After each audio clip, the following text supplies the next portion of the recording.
is a product of someone's idea. The phone that just rang is someone's idea. The chairs that we're sitting on, someone's idea. This hotel, someone's idea. And ideas come and go. Ideas are stolen. Ideas change people's fortunes and destinies. From rustic ruins to global platforms and vice versa. In advertising, in construction, in engineering, in telecoms, in finance, they're all products of ideas. So, we're here, amongst other things, to discuss the concept of intellectual property with a focus on advertising and the media, and it's been put together by someone who feels greatly concerned. Sadly again, issues of this nature don't attract the numbers that they should.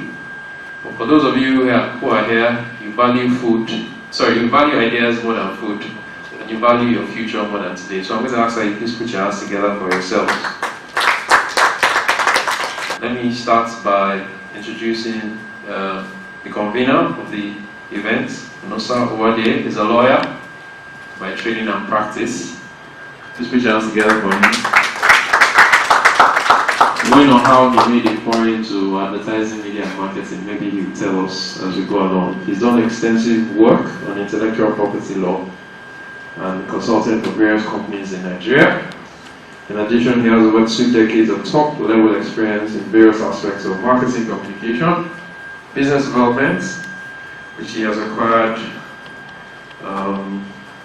in the integrated marketing industry.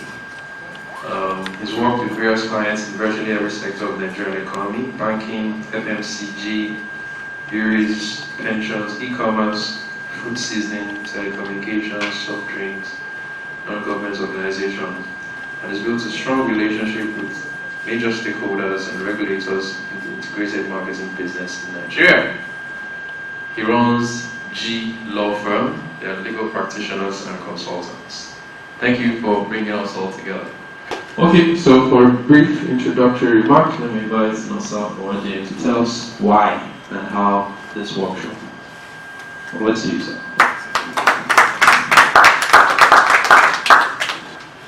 Well, the journey, thank you. First, I want to thank all of you for making time out of your busy schedules to come here. The journey to this program actually started about 22 years ago, when I first stepped into the intellectual property class, and also having spent over 2 decades in marketing communication, there was this connection to actually show that one day like this would come where we could bring the synergy between the law as well as the integrated marketing communication. For any country to be great, creativity and innovation must form the bedrock. It's actually the fulcrum on which countries are built. All the advancements in the world would never have taken place without people putting their minds to create things. Nations that witness transformation take a lot of things concerning creativity and innovations very serious, and covers various areas, from the environmental to the technological to the digital, whatever area of human endeavor where creativity comes in. Intellectual property is the instrument to ensure that the public appropriates it properly and the author benefits commensurately from it. So there's always a balance between public interest and commercial benefits for the author. So the law doesn't say author take everything. No, it has to be a balance, because we also need it to grow. We need new innovation in cars, we need new innovations in technology to grow. But the truth is that it has to be within a way that encourages the person. Our special focus today is on advertising, well, I'll say integrated marketing communication. for which advertising media forms part of it. The advertising people here have built local and global brands. They have built the Dangotes from nothing. They have built the Zenith from nothing. They have built the Glow from. But the truth is that, have they also become global? And if they both, if peradventure they become global, are they getting the financial rewards that the brands that they have built are getting? The answer clearly is no. Report came out some weeks ago that a lot of these advertising agencies are struggling to survive. And I find it very worrisome, because the only thing that the advertising and the media, in fact the integrated marketing communication industry have, that they can lay claim to, is the creativity. That is the only substance. They don't sell cement. They don't sell any other thing. The only thing they sell is their creativity. The creative process is very rigorous, starting from strategy, concept development, to delivery. It's very tedious, and there is no part of it that must be left out before the end product comes. Hopefully, at the end of this session, for some specific people, we'll have a legal clinic for some specific people so that we can take it up a bit. These scenarios are not in any way exhaustive. They represent the different dimensions of our interactions with issues bordering on IP. As long as we work in the creative industry, it is in our best interest to be aware of IP and its different manifestations. It is not to be in a state of perpetual trepidation out of fear of infringement. And I think us to be aware of how IP laws and provisions can protect us as creators. And I think for me it's more of a protection. How do we protect our ideas? How do we ensure these ideas can be valuable to us going forward? What is obvious in our industry is the lack of adequate knowledge in these matters. And this is the truth. I'm part of it. You don't set up your agency worrying first and foremost about IP issues. We're so anxious to get the business. We want to win the pitch by all means. We forget to take ownership of our ideas. The reality is that the ideas we generate are ours until we cede the right of ownership via an agreement to the client. We don't seem to know that. About what is IP? Essentially, it protects creation of the mind. And why do we need to protect IP? Because it enables the owners of the IP to earn recognition of financial benefit, which is why we are here. The government doesn't want you to monopolize the idea. It wants the public to benefit from it, but at the same time, also gain from it. So there's a balance. Is that there is lack of awareness. The knowledge gap in IPC about IPs is low. Let me not say it's nil, it's low. Then we have low judicial activity. But like I said, there's going to be increased advocacy to any time. You have law and ethics, you have advertising law, you have NCC, you have NAFDAC. Tobacco tells you where to advertise, where not to advertise. You have LASA in every state. You have anti-competition, you have competition and consumer protection. These are just been rebranded, you know. And you have the central bank written on financial institutions going into. Because the truth is that these things have to be highlighted. And if it happens, what do you do about it? That is how other areas of law are developed. They develop because people don't want to take for granted what they have. Then you see non-disclosure agreements. Many of us don't sign, and our franchises and everything. So these are the assets that we have. We have trademarks, we have copyright, trade secrets. I'll speak to this. Trade secrets. So as many of you that have developed things and have given it out, I congratulate you. Most of you need to check your IP. You have to have an IP check. Same way you go and check your policy. Check your IP. Are they still valid? Is your trademark, is your name still valid? Does it still carry? A lot of things that you make into this still carry the value.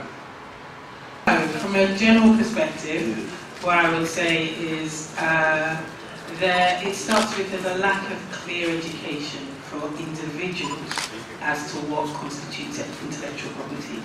So, coming from the UK, one of the things we're very, very clear on is a work that's created by the agency, who owns what and until when. So the things you talked about today, that's very clear.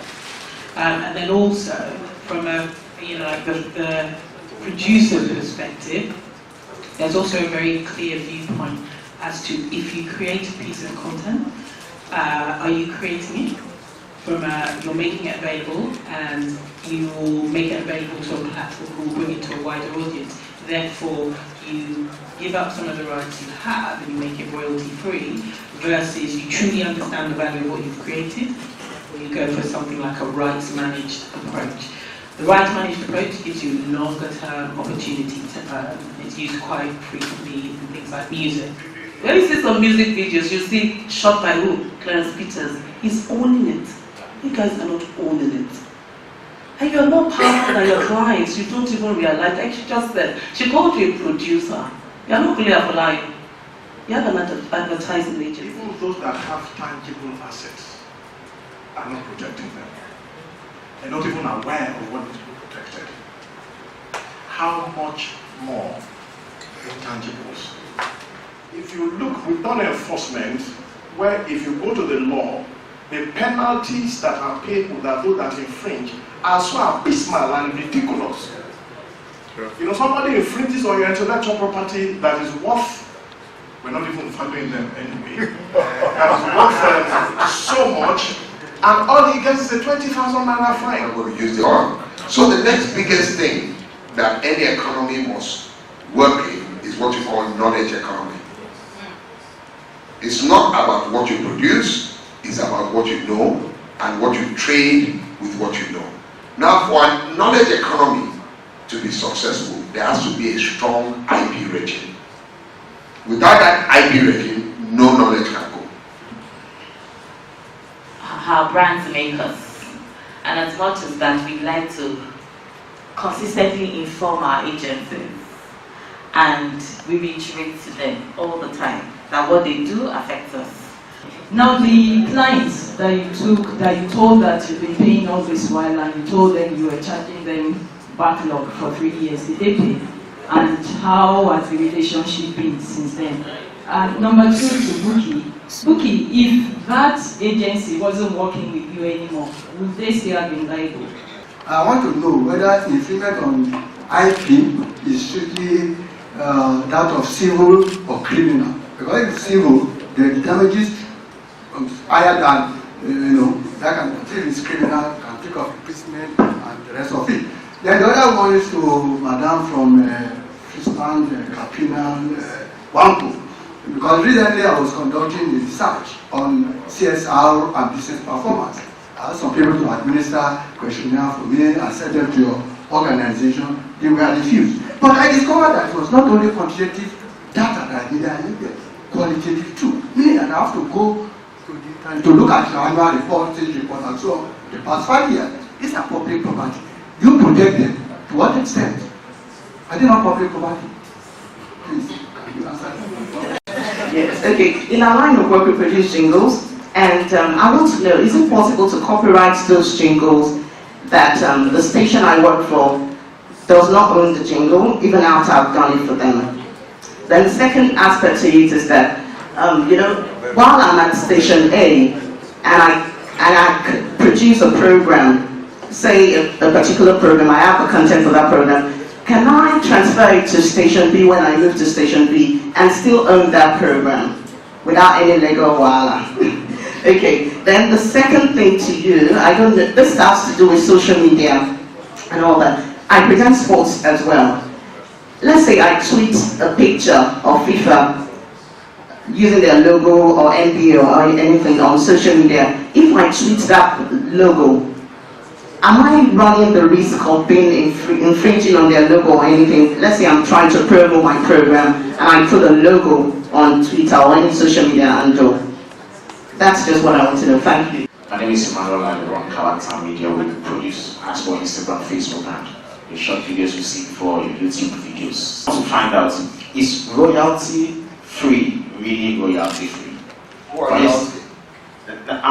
Anybody can actually answer this, please. Is royalty free really royalty free? Because I have accounts with some agencies that tell you, oh, these beats are free, these music are free, these pictures are free. Do whatever you want with it.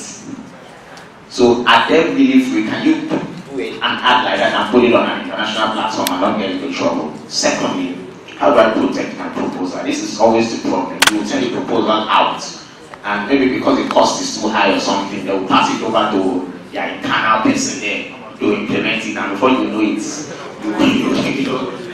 So how do I protect my proposals? For an agency there. So if that agency at the end of the day arrives to make money, they increase their revenue, how do we enforce that we can partake in that growth? So that is to the lawyers in the house. At what point do one take ownership, knowing that Tenny is on this, who actually sang the song, Noah's acted had the content and put it out for Airtel? Who actually takes the ownership? Airtel, Noah's or even Tenny, who actually did this song? Please, thank you. We're still working with them. It wasn't an easy conversation to have. They didn't like it. Their viewpoint was, but I don't understand. You created it for us, therefore it's ours, and why should we pay? But as I said, their comeback was, well, like, fine, go and pick it off the internet. And I said, I can, but you will pay even more. So decide what you want. It's $10 or it's a lawsuit. And they're a big brand. They understand the value, or the implications to the brand. So it was an argument that became nothing. And there were two products I had that with. And it was fine on both occasions once you make it very clear to them. About information you found on the website. If it's information on the website, it's public already. So it's public information. So if we're mandated to put it, yes, if we're mandated to put it in our annual report, it means it's public information for everyone, shareholders, and there's certain requirements, there's certain information that we're mandated to put. We can't hide that to say it's personal information. The best that you can do is to make the client aware that this content is protected.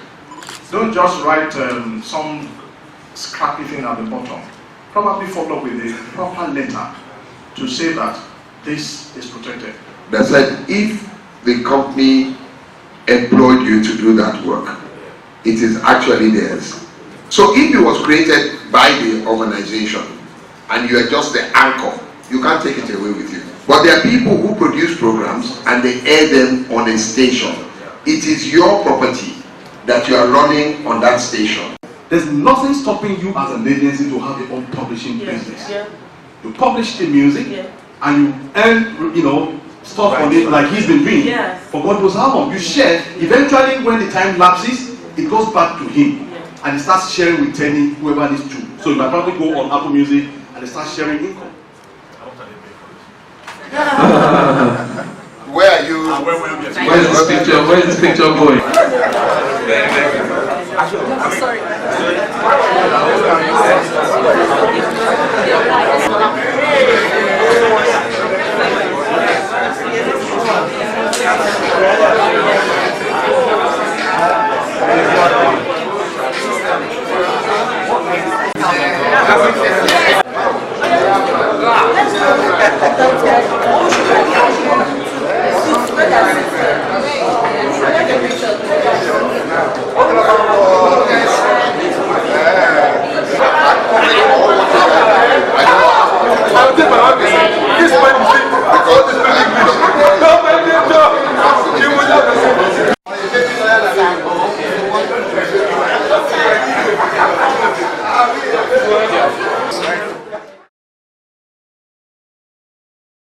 Lawyers and an emphasizing practitioner. Okay, so you take the question. Okay. When would you say we are on comparative advertising, and how can we take it forward without necessarily shutting people out from being able to truthfully information? You are pushing out information, so let's not shut that door against information. What can we do? what we can do in a bid to make sure that advertisers or advertising agencies roll out their campaigns in a fair manner, and also not to denigrate competitors, is to constantly educate the industry. Interestingly, your rights are enforceable, and it has, I would say, it has an income attached to it once and when you are willing to enforce. Like I said, it's three-pronged. The first one, like I just said now, is civil actions, which you can explore through passing off and trademarks. Then equally, through the criminal side, you have laws safeguarding your copyright, you have laws safeguarding your merchandise marks, So you can proceed with the police to law enforcement agencies to enforce those rights without necessarily going to court if you don't want to be tied down for the next 4 or 5 years. Also for copyright, the NCC is a regulatory body, seized with the powers to prevent piracy of copyrighted works. There are a lot of judicial authorities to the fact that your rights in intellectual property is enforceable and that you can get remedy. So a media house wanted to use one of those pictures and approached the photographer and said, "Photographer, please can I use some of your images?" Photographer said, "No, this is my work of intellectual property. I took the images during the Civil War and I'm not giving you the rights to use them."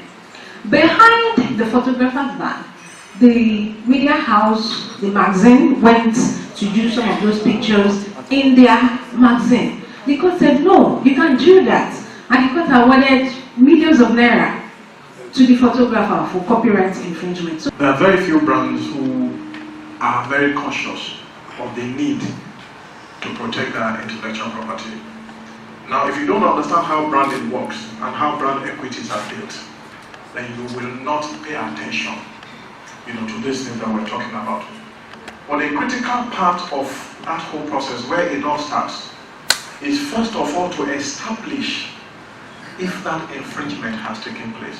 If you have a brand, for example, that you spent, say, 2 billion in a year to build the brand, equity, marketing, advertising, and all of that, ultimately, the bottom line is still communication. And for those of us who have brands, let us begin to understand where the sources of the equity of our brands are. What are the things that make our brands strong? What are the things that make our brands to garner followership? What are the things that make our brands to, to get consumption? To build our market share. Whenever any of those components is being infringed upon, you need to fight it. And then once we do the investigations, we hand over to the client, and then law enforcement takes over. There's no protection in Nigeria for colors. How much protection can you get unless you have registered it properly, or they try to say, "Oh, long-term use, we've used this for so long, we can actually claim that this is ours." So even though our IP laws are still as old as the dinosaur, our Copyright Act has nothing digital in it. Thanks to the US and the EU that have implemented the DMCA, that is the Digital Millennium Copyright Act, and the InfoSoc Directive in the European Union. With these laws, even though IPs are territorial, but most social media companies have notice and take down provisions. This issue of counterfeiting, and is there something that I can do as a brand owner, that are like steps that I can take to reduce the possibility of my goods? Because some of us just come in, we just start selling. Nigeria is a big market, so we just start selling. At the moment you fill one shop, your competitor fills the remaining shops, and you discover that you're actually even promoting for them. So I'm saying that, are there things that we can do? there has to be a consistent monitoring mechanism internally to consistently monitor the health of your brand in the marketplace. A good strategy in place and continuous monitoring, of activities of your brand in the market are very, very, very important in these things. And once things happen, don't wait for too long, before you act. And put our mouths where our money is coming from. Because the law courts might not be able to solve our immediate problems. What about the ones that are coming? So there should be a national discussion around this, and there should also be a regional discussion around this. There can be no enforcement if you did not protect your work.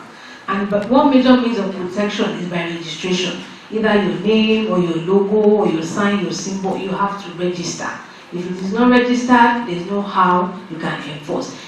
Except for copyright, if it's copyright, once it's in public domain, and you have to put the C symbol. If you look at this banner, you see a C symbol and encircled C. That's to show that there's copyright over that work. If it's a name or a logo, you have the R sign. So once you register your name, you put the R sign or the TM sign. That's to give a caveat to the public that this thing is registered and they should not go near it. Thank you. So you have to protect that long-term use. So for instance, you have an M, then tomorrow you now put another arrow somewhere. If you, in another 2-3 years, someone will sip in through that brand and say, which one are you using? Is it the M or the M upside down? And you can't claim it. But if you have one and you stick to that, for instance, issues such as a particular brand, for want of a better expression, that it depends on your elements, your colors, your not direct images, but semblance, match for match, right? Looks like it. It doesn't carry your name. It doesn't say pick, right? It says keep. It says pick when you pronounce it, but it's not spelled pick. But it carries the essence of your brand, right?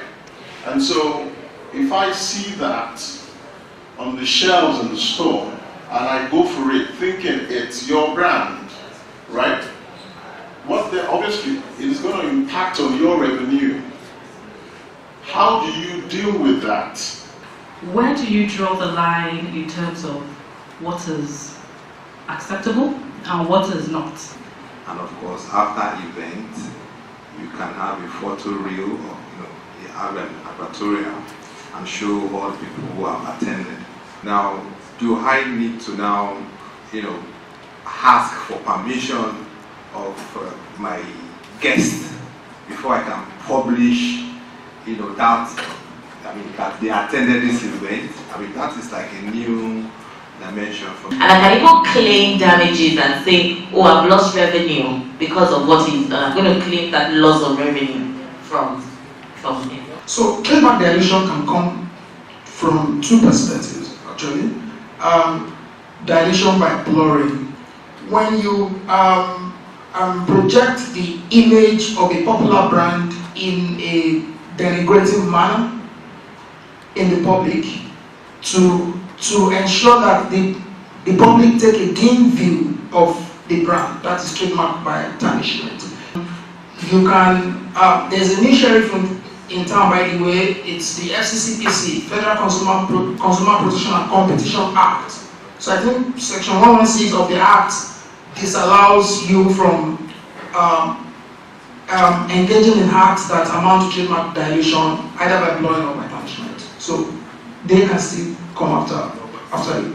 So whenever anybody tries to tap from that association, but not directed to the brand, it can actually be contested. When we see some things, we associate them with some brands, and equity are built on those things. So if you can prove that, and you can establish it, you can actually contest it. Where on social media you merely share information as to events that occurred in the public domain and you were here, this is a public place, and you allowed your pictures to be taken, you cannot question the use of your pictures in news reportage, you know.